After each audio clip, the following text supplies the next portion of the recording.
Welcome to this session. In the previous session, we have already talked about soil erosion and the methods of soil conservation.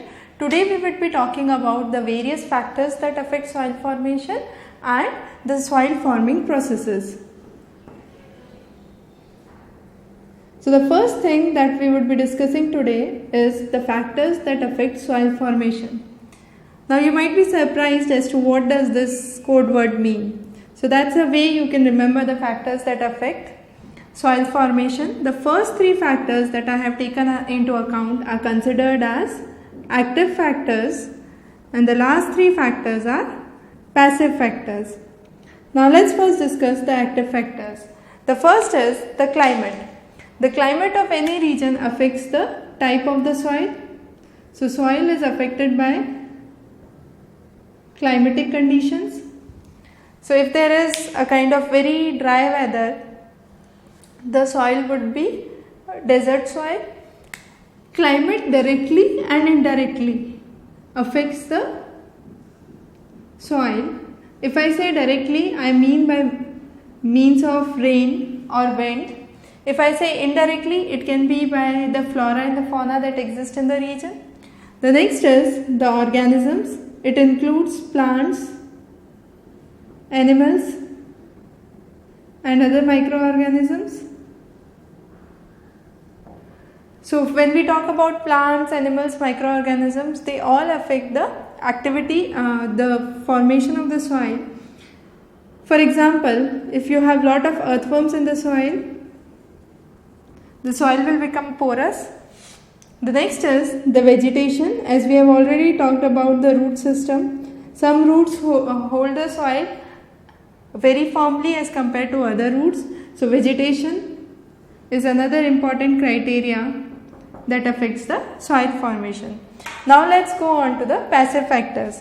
The first passive factor is the P, that is parent rock. Now parent rock can either be sedentary. Sedentary means it is it is located at a particular position, and the next is transported. Transported means it can move from one place to another. Now transportation can be of various types. I can have n number of explanations. First is colluvium, alluvium, lacustrine.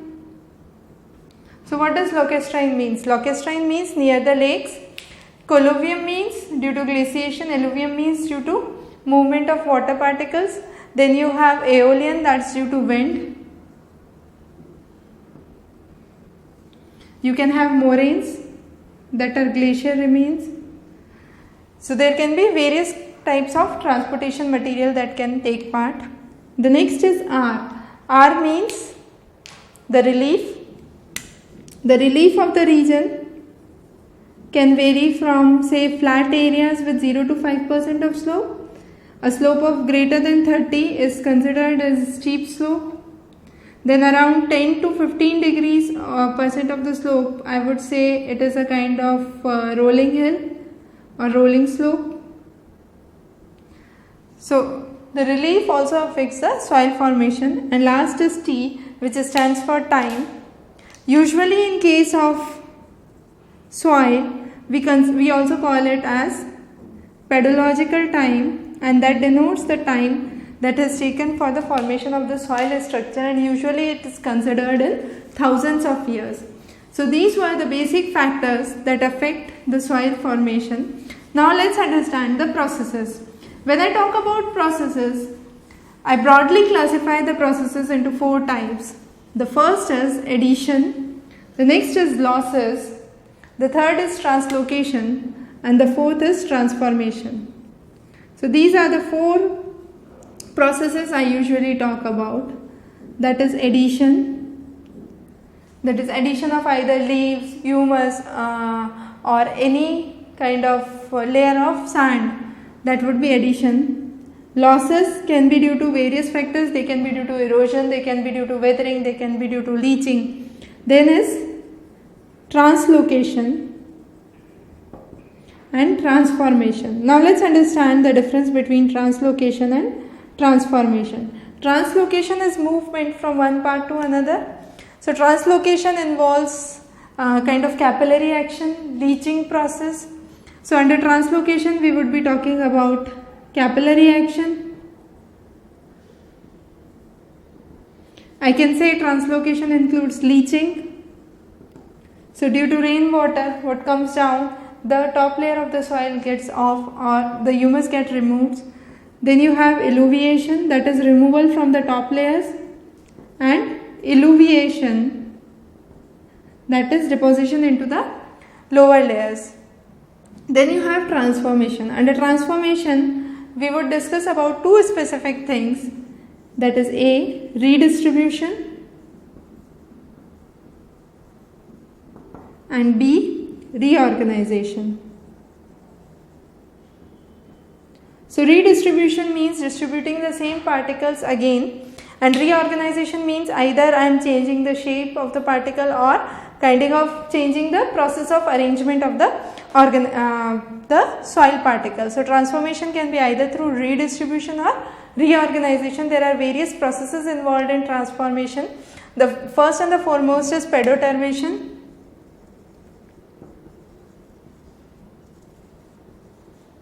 That is due to small animals, when they along with them they move the particles of sand or soil, that is known as pedoturbation. Besides this, there can be humification, there can be compaction, and there can be other processes in transformation which we would be discussing further. So let's first talk about addition, that's the first process. So as I said, leaves, humus particle, humus or addition of other layers of the soil would be considered under addition. So I have the first process here. So you have the addition of the rock, addition of the soil onto the existing soil, as you can see. So that is a process of addition. The next is losses. So the top layer is being removed from this soil. So this soil is suffering a kind of loss. So it's a kind of losses. The next is leaching. So as the rainwater falls, you have the soil layer that is moving out. So you have rainwater coming down and you have soil that is moving away. So the top layer is being washed away. Usually occurs in A horizons. So let's talk briefly about what is leaching. So leaching occurs in the top layers, removes the humus and occurs due to rainwater. The next here is eluviation and eluviation. So when it is IL, so I, where it stands for, I can say it's in. So it is accepting the things. So its eluviation is accepting the deposits. Common in E and B layers. Eluviation, common usually in A horizon. So under eluviation is exit, E for exit. So the sand is exiting from here, or the soil particles are exiting from here and getting deposited into the eluviation zone. So eluviation is the area of removal, eluviation is the area of deposition in the broad sense, if I try to understand. So both these processes fall under translocation. Then you have next, which is known as transformation. So transformation, as I said, is redistribution or reorganization. So you have original sand particle which is of this shape. It might get reorganized as hexagonal or circular form. So it's changing the form is what is transformation. Now there are few terms that we try to understand under transformation. The first is humification. So what does humification means? I am transforming the raw material that I have into humus. That is what is known as humification. The next is compaction. Due to compaction, the soil is getting closer, and when it is getting closer, percolation becomes difficult. So that is what is compaction. So I have initial soil particles which are, say, like this, and I have the next soil particles which get tightly packed. So that's what is compaction. Horizonation means I have soil differentiation in various horizons. So I have A horizon, I have A1, A2, A3. So I am differentiating the soil into various horizons. And last is mineralization, where the chemical composition is being changed. I can say there is removal of ammonia, or there is kind of mineral change or chemical change that is taking place in the soil layers. So these are some of the forms of transformation. The soil remains the same, only it is being reorganized or reordered into some other form. And the most interesting is pedoturbation. So pedoturbation, what happens is, there can be animals or small microorganisms. What they do is they transport the material from one chunk of soil to another chunk of soil along with them. So as you can see here, you have the particles, you have the organisms which are taking the sand particles along with them, and that is what is explained by pedoturbation. Now with this we covered the basic 4 processes that help to form the pedoturbation, the soil processes. Now we will move on to the specific soil processes. The first specific soil process that we would be talking about is podicilization. Podicilization is usually found in conifer areas or coniferous forest where the temperature is low. Now what happens under podicilization is the soil becomes acidic, or since the soil is in the low temperature region found in cold mid humid areas, the soil gets bleached off. So the uppermost layer or the top layer or the A layer of the A horizon of the soil gets bleached off, and due to bleaching it becomes either greyish or blackish in color. So that is one of the major implication of podicilization. It increases the process of alluviation. Since the soil is being drained off of the existing nutrients, it is being removed. So what happens is there is increase in alluviation process. So alluviation, as I said, E stands for exit. So it's removal of the material from the top layer of the soil. In contrast to podicilization, lateralization occurs in tropical and subtropical areas. The region where lateralization occurs is basically a region of high temperature, high rainfall. So you have high temperature, high rainfall. Rainfall usually considered greater than 250 centimeters is the average that we consider for lateralization. Under lateralization, what happens is you have removal of oxides that takes place, and that leaves the Caesar oxides behind. Caesar oxides can be in form of either iron or mainly aluminium. So if it's iron that is left behind, we call this process as ferrilization. If it is aluminium that is left behind, we call this process as elitization. Okay, and besides this, there is another process which is known as elimerization, where we talk about compaction of clay or clay moving into the deeper horizons. So that is what is the process of lateralization. Under lateralization, you have usually red color or red oxides that are deposited as a result of iron. So you have colored layers that are being deposited under lateralization. So the one of the process that we talked about is podicilization, common in humid, cold, mid latitude regions. Then you have lateralization, common in tropical and subtropical regions. Now let's do calcification and decalcification together. So let's say I have carbon dioxide plus water. This would give me hydrogen bicarbonate, and this H2CO3 when reacts with calcium, I get calcium bicarbonate. Now I have calcium bicarbonate with me. This calcium bicarbonate is soluble in nature. So since it's soluble, it will percolate down. That is what is happening in the process of decalcification. While in the process of calcification, what happens is this calcium bicarbonate that I have breaks down into calcium carbonate, water and carbon dioxide, and this calcium carbonate is insoluble and it kinds of deposits.